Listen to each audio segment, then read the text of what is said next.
live in 3, 2, 1.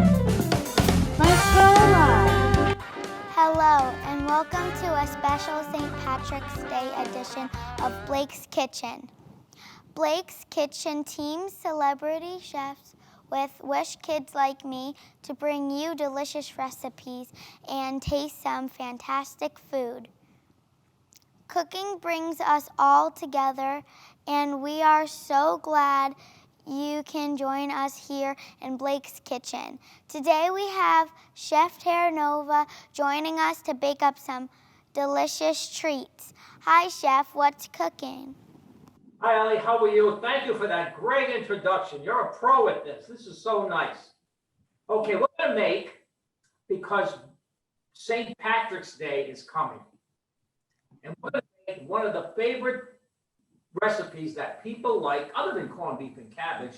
They like Irish soda bread. Now, I've got one here, and I've sent one down to you so you can try it. Now, they're very, very simple ingredients. Simple meaning, when you make a recipe, because you like to cook, correct? Yes. And when you cook, honey, you make sure you have everything laid out. There's a term we use, and it's a French term called mise en place. That means everything in its own place. You never want to do a recipe unless you have everything in front of you, because once I put this together, I can probably do this in 2 minutes, because everything is here. You don't have to run to the refrigerator, you have to run to the stove, you have to run anywhere. Everything is here. So I got a clear plastic bowl. So we're going to start off with some plain old flour. Now, what's interesting is this is made with baking soda. Now, even though this is Irish soda bread, the baking soda component was never known to the people in Ireland. In Ireland, several decades ago, they had a famine where they had the potatoes had a disease. People were starving, so they had to use what they had simple. So they had flour, they had a little bit of sugar, salt, and they're using what's called. That's why they use baking soda. That's what I'm putting in here. Now, you're not going to believe this, but it was the American Indian who discovered baking soda. Did you ever have a campfire? Yes. At home? Okay. A lot of the residue, a lot of the ashes that come out of that has a natural baking soda component. They explained how to do that. Don't go taking ashes and start to make it. It's not going to work. But how it was discovered. When you go back in history, it's really interesting. Now, another thing we're going to add is you can add currants. You ever heard of a currant? No. Currant is like a little, these are raisins, and I plump them. Currants are little tiny raisins. They're very, very tiny, about half the size of a pea. Okay? Now we're going to mix, all this gets mixed up like this. Now, because during the time when they made this bread, they didn't have any money. They were very poor. So they used to use sour milk. Have you heard of buttermilk? Yes. It's the same. Now it's the same thing. We use buttermilk because we just can't use sour milk. And then the buttermilk goes in here because you need buttermilk to activate the baking the baking soda. So now once this is mixed up, you can see how simple this is. Going along nice and easy. It's going to take me a minute or so to get my hands in here and start to squish it and get it all incorporated. Now, you don't use a mixing machine, because if not, if you do, it'll make the dough very, very tough.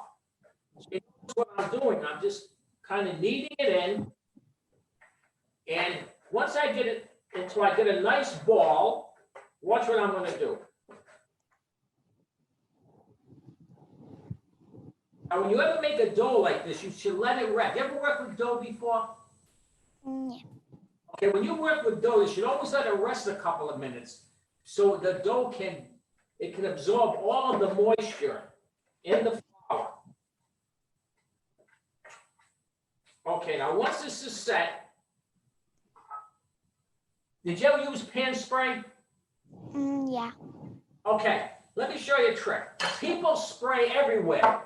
It's sprayed, it's all over the counter, it's on the floor. Before you know it, you're slipping and sliding. Always put it in the sink and just give it a little spray. Now we're good. This way here, any extra we've had, it goes into the sink, no big deal.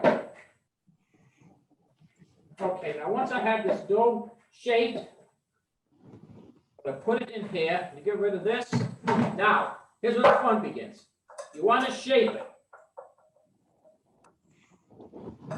Now you notice when I shape it, I want to shape it just like a loaf. Now what happens is, look at here it is. All right. You notice the loaf that you have in front of you? You have a loaf in front of you? Yeah. Okay. Look at the top of the loaf. Do you see a cross on it? Yeah. Okay. What that is, because, there you go, because St. Patrick's Day is a religious day, the cross means two things. Okay, it could mean two things. One, it's supposed to represent the cross of a Christian holiday.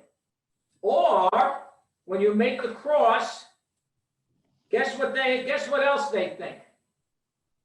So the devil can come out of the bread. Where they did this, I have no idea. So you go one or you got the other. But that's history, and that's what people claim. So if you were in Ireland, you ask 100 people, 150 people are going to say it's because it's a Christian holiday. The other 50 are going to say, well, it's to let the devil out of the bread. So now you can take and either brush this with egg, or you can brush this with melted, not melted butter. You can brush this with milk, which they use in those days, and you bake this in the oven. This is a very, very firm, dense bread. Because there's no eggs, because the only leavening we have is baking soda, which really doesn't make that much air to make it light, this is a very chewy piece of bread, but yet everybody likes it. You go to the store, everybody, you can buy it everywhere. I'm sure a lot of people are making their own now. So I hope you enjoyed this, Ellie, and you can give it a try.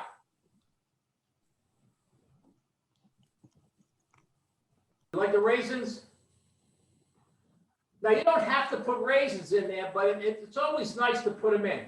You need to put butter on this, in all honesty, to give it some more moisture, because the bread is very, you know what dense is?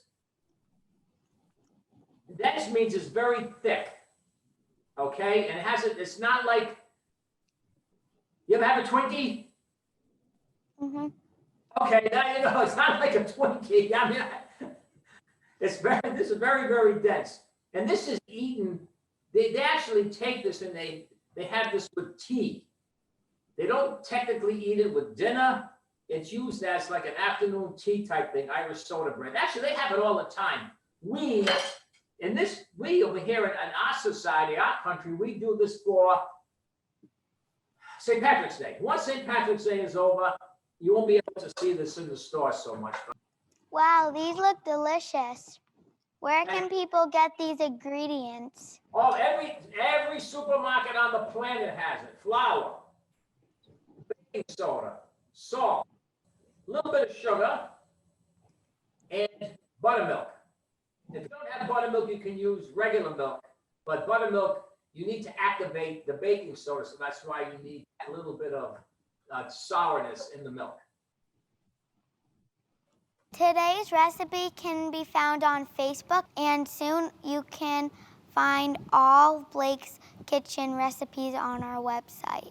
Oh, and in case you have been following us on social media, we are so excited to announce Blake's Kitchen Cook-Off this coming July 15th. And of course, we will have special guest judge, Chef Terranova.